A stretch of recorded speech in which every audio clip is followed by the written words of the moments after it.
Why do we keep overspending even when we know better? Stick with us until the end as we break down 4 triggers that keep you overspending.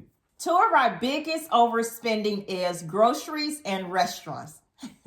Let me tell you, family, I am a person where I will go to one grocery store and that's it. I don't like to do all the grocery shopping, so that's why my husband he's taking that over.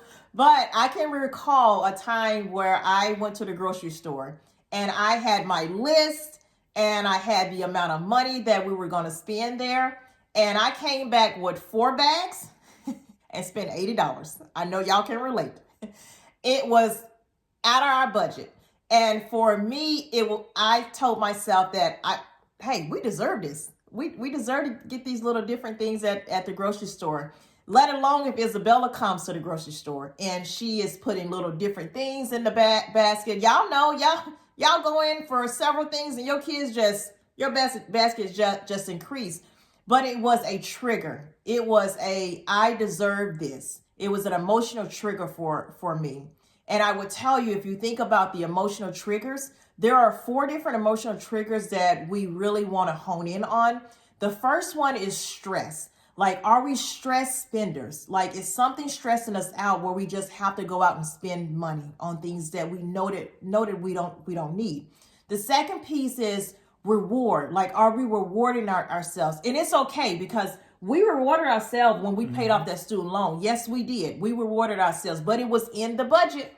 The third thing is, are we comparing ourselves to other people? Like, are we comparing ourselves to our neighbor? Are we comparing ourselves to our friends and all of those things? The fourth piece is what we stated around the groceries. Do we deserve it? Let alone when you think about restaurants, because we love restaurants. We love seafood. We really do. We like crab legs, we like lobsters, like we like all the things when it comes to seafoods, but we have learned how to keep our emotions in check.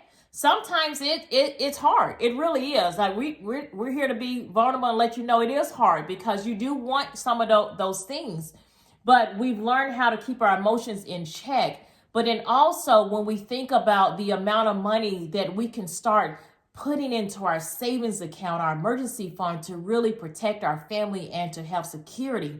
And then also, when we think about the credit cards, like credit cards interest rates now are extremely high. You think about 20%, 25%, where we can start paying that down, really focusing on our overspending and looking at those 4 triggers to really understand, how do we cut back on those things? How do we remove some of those things right now so we can start building on the things on the emergency fund and paying off the debt that we need to do? The other piece is like Proverbs 21:20. Yes, the ERG version says, wise people save the nice things they have. Fools use up everything as soon as they get it. I know what it's like to be the wise person to save for an emergency fund. I know what it's like to save for retirement. I know what it's like to save for a financial goal. And also, I know what it's like to be the unwise person, to spend money as soon as I get it, to let it burn a hole in my pocket, to let it slip through my hands. And I'm wondering, where did all my money go? And so we have to understand that we are the CEO of our money. We tell our money what to do. We give our money orders, where to go and what to spend it on. It doesn't mean that the wise person doesn't take care of their necessities or their responsibilities. But despite the necessities and responsibilities, the wise person will save for their future, and the unwise person will not. So we want to make sure that we are saving and taking the right action steps that we need to take in order to meet our financial goals. And so one of the things that you can do, you can automate your savings, starting with a small amount, and allow that to grow over time. You don't need a whole lot to get started. Then you can just say, for 1 month, 2 months, 3 months, and before you know it, it'll be a year, and your emergency savings balance will grow over time. And the same thing with your retirement. The same thing is with your other financial goals. If you're trying to pay down your credit card, you can start small. You can start with doubling up your minimum payment on your credit card and then grow it, triple it up, and then, put more towards it to pay off your credit card balance.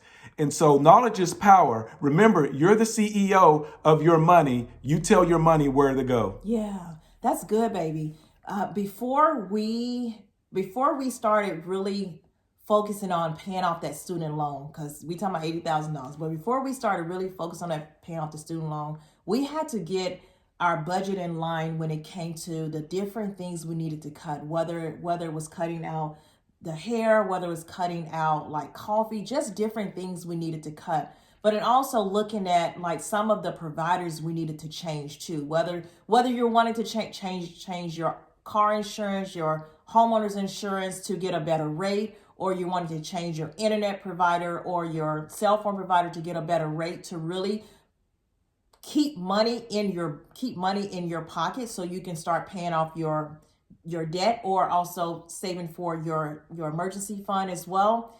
That really opened our eyes to really say, okay, these are things that we're going to really focus on, but we also need to keep our emotionals in check and really focus on those four triggers, the stressing, because we know ladies, the kids can, it's just reality, right? Like you got 50 things going on, and you want to stress spend, or you want to reward yourself on just little things, right? Like we want to reward ourselves on the purse. We saw a purse that we wanted, or we're wanting to compare ourselves to other people. Like really keeping those triggers in check to say, okay, in reality is that I know that we can cut back on some things because you can. We're not going to tell you that it's not easy, because there's things that you have to work out to really see, okay, what can we do to really reduce the overspending,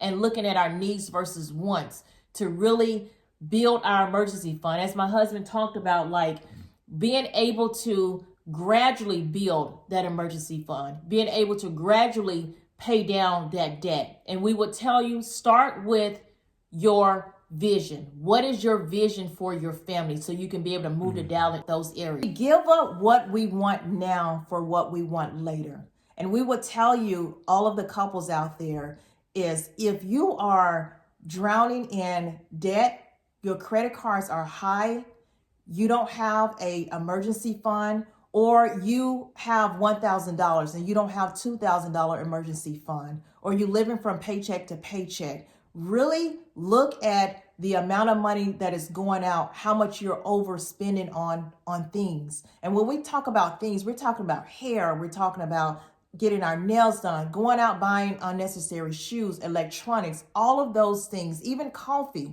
Those are things that you don't necessarily need right now, right? In order for you to be able to build your emergency fund, to pay down that debt that is drowning your household.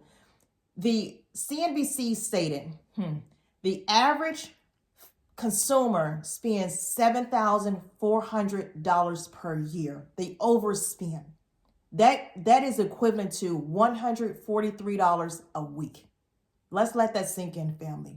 The average family overspends $7,400 per year, equivalent to $143 a week. And honey, when we think about the trips that we had to say no to in order for us to be able to pay off that student loan. Yes, we had a trip already planned, and for our 10th anniversary, to go on a cruise. And then, we got invited after that to go on 2 other trips. And so, but we also had to say, hey, does this fit our financial goal? Does this fit our financial strategy? Or will it delay us from reaching our financial goals and financial strategies by taking these additional trips? Yes, we want to reward ourselves, but at the same time, we want to move forward in our finances. We want to be good stewards over the resources that we have. So we said, no, just because you have the money, that doesn't mean that you have to use it or spend it. It's very important that you understand money, to have healthy boundaries around your money. You don't want your money to be wandering loose. I call it putting your money on a leash. Just the same way you put a dog on a leash, you need to put your money on a leash so your money doesn't wander off and you're trying to hunt it down. But your money needs to have a purpose. It needs to have a specific plan. Do you need the latest iPhone? Do you need the additional pair of Jordans? Do you need the 7th watch? Do you need the 15th pair of shoes? The answer most likely is no. You can move forward with a lot of the things that you have. If your cell phone is still working, you go ahead. If your car is paid off, keep it rolling, keep it pushing. So you can reach your financial goals, so you can have the emergency fund established. And it doesn't take a large amount. You can start with a small amount.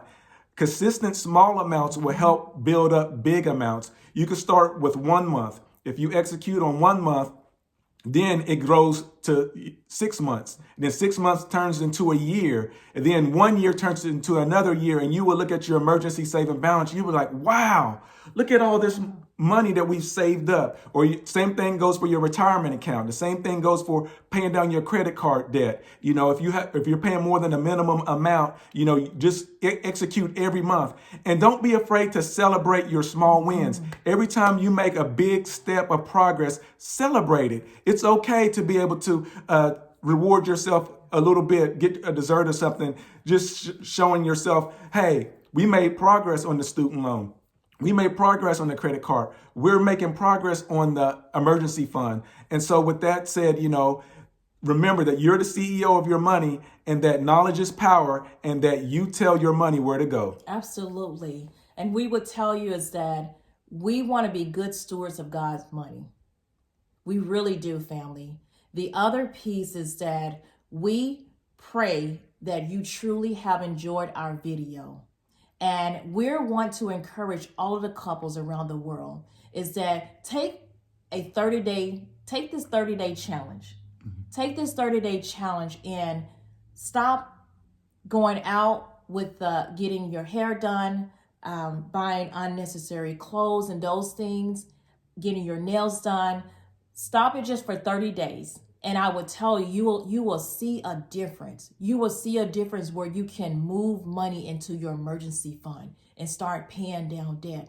There are so many free things out there that you can do with your family when it comes to, you know, if you're so used to going out and spending money on different things, you can have dinner at the house, cook pizza. Everybody can cook their own pizza together, watch a movie, play games. There's so many different things out there that you can do. We just want you to know that we appreciate you for watching our channel.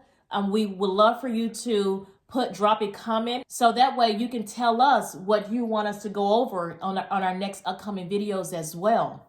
Like this video, subscribe to our channel so you can see what's coming next. Your financial journey is better together.